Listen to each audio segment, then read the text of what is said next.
Un jour, ton cœur s'arrêtera de battre. Un jour, tes yeux se fermeront pour la dernière fois.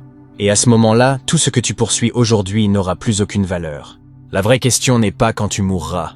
La vraie question est, qu'est-ce qui t'attend après la mort? L'au-delà n'est pas une idée abstraite en islam. Ce n'est pas une métaphore. C'est une réalité plus certaine que cette vie elle-même. Aujourd'hui, nous allons parler de ce que beaucoup évitent. Le paradis, l'enfer, et ce voyage que chaque âme devra traverser. Pourquoi l'être humain s'interroge sur l'au-delà? Depuis toujours, l'homme se pose les mêmes questions. Pourquoi suis-je ici? Quel est le sens de ma vie? Que se passe-t-il après la mort? Ces questions ne sont pas des faiblesses. Elles sont un signe que l'âme se souvient de son origine. Allah a créé l'homme avec une fitra, une nature profonde qui reconnaît la vérité. Même ceux qui prétendent à ne pas croire ressentent cette inquiétude intérieure face à la mort. Car au fond, chaque âme sait que cette vie n'est pas la fin. L'islam ne nous demande pas d'oublier la mort. Au contraire, il nous invite à y réfléchir souvent. Non pas pour nous effrayer, mais pour nous réveiller. La mort en islam, une transition, pas une fin. En islam, la mort n'est pas une disparition. C'est un passage. Lorsque l'âme quitte le corps, elle entre dans un monde appelé le barzakh, un monde intermédiaire entre cette vie et l'au-delà. À ce moment-là, la vérité devient claire. Plus de masques, plus d'illusions. Le prophète paix et salut sur lui nous a enseigné que la tombe est soit un jardin parmi les jardins du paradis, ou un trou parmi les trous de l'enfer. Ce n'est pas la tombe elle-même qui récompense ou punit. Ce sont les actes, la prière, la sincérité, la justice, la patience, et aussi les injustices, les mensonges, l'orgueil. Tout accompagne l'âme. Les grandes questions sur le paradis. Le paradis existe-t-il vraiment? Oui, plus réel que ce monde éphémère. Le paradis est la demeure de la paix absolue. Aucune tristesse, aucune peur, aucune fatigue. En islam, le paradis n'est pas seulement un lieu de plaisir. C'est surtout la récompense de la foi et de l'effort sincère. Des rivières coulent, des jardins éternels. Mais surtout, la satisfaction d'Allah.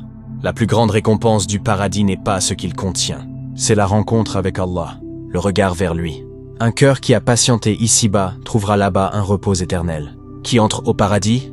Le paradis n'est pas réservé aux parfaits. Il est réservé aux sincères. Ceux qui tombent, mais se relèvent. Ceux qui se repentent. Ceux qui luttent contre eux-mêmes. Allah est juste, mais il est aussi miséricordieux.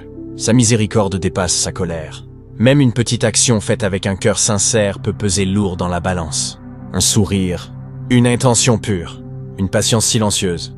Les grandes questions sur l'enfer. Pourquoi l'enfer existe-t-il? Parce que la justice existe. Allah n'est pas injuste. L'enfer n'est pas une cruauté. C'est une conséquence. L'enfer est un avertissement. Un rappel que nos choix ont un poids. Ce n'est pas Allah qui opprime les âmes. Ce sont les âmes qui se font du tort. L'enfer est réel. Ses châtiments sont réels. Mais Allah n'y envoie personne sans raison. Chaque avertissement a été donné. Chaque chance a été offerte.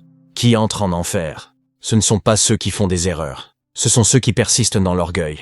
Ceux qui refusent la vérité après l'avoir reconnue. Ceux qui oppriment sans remords. Ceux qui se croient au-dessus des lois d'Allah. Mais même pour ceux-là, la porte du repentir reste ouverte tant que l'âme n'a pas atteint la gorge. Pourquoi l'au-delà change tout dans cette vie? Croire à l'au-delà transforme le cœur. Cela donne un sens à la patience, un sens à la douleur, un sens aux injustices subies. Quand le croyant sait que chaque larme est comptée, il ne désespère pas. Quand il sait que chaque injustice sera réparée, il garde espoir. L'au-delà empêche l'arrogance dans la facilité et le désespoir dans l'épreuve. La plus grande illusion de cette vie, la plus grande illusion n'est pas la pauvreté, ce n'est pas la richesse, c'est l'oubli. Oublier que cette vie est courte, oublier que nous retournerons vers Allah.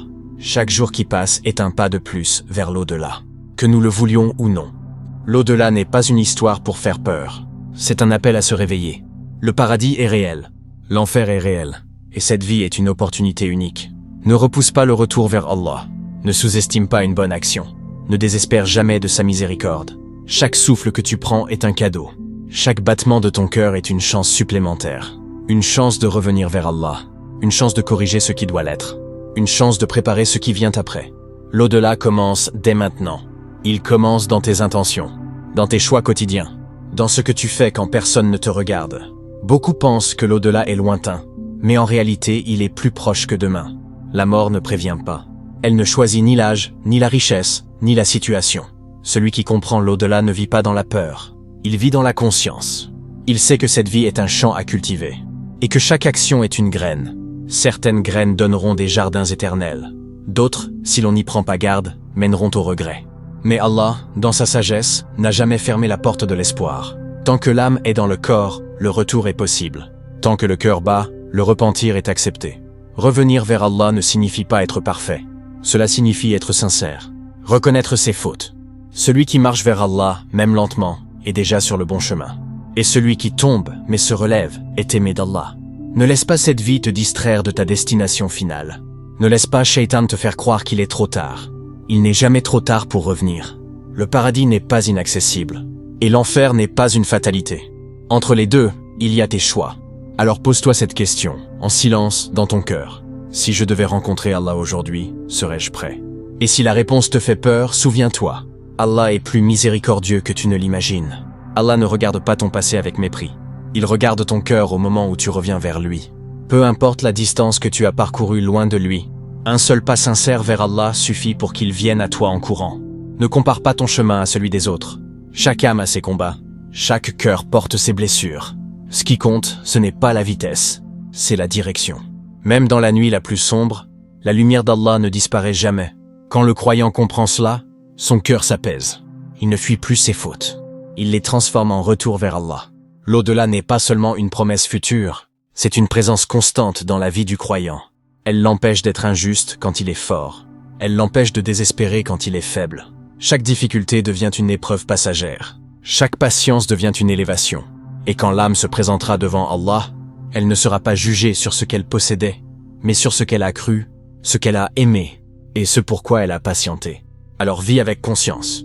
Aime avec sincérité. Pardonne autant que tu espères être pardonné. Car le jour où tout disparaîtra, il ne restera que tes actes et la miséricorde d'Allah. Et cette miséricorde est plus vaste que tes fautes, plus grande que tes peurs et plus proche que ton propre souffle. Ce jour-là, ni la richesse ni le statut ne te protégeront, ni les paroles, ni les apparences. Seul ton cœur et tes actes parleront pour toi. Ce jour-là, tu comprendras que chaque prière comptait, que chaque intention silencieuse avait un poids, que chaque patience discrète était vue par Allah. Les larmes versées en secret ne seront pas perdues. Les injustices supportées avec foi seront réparées. Les invocations faites dans la solitude seront exaucées. Rien n'aura été inutile. Rien n'aura été oublié. Alors, tant que le temps t'est encore accordé, ne retarde pas ce qui peut être fait aujourd'hui.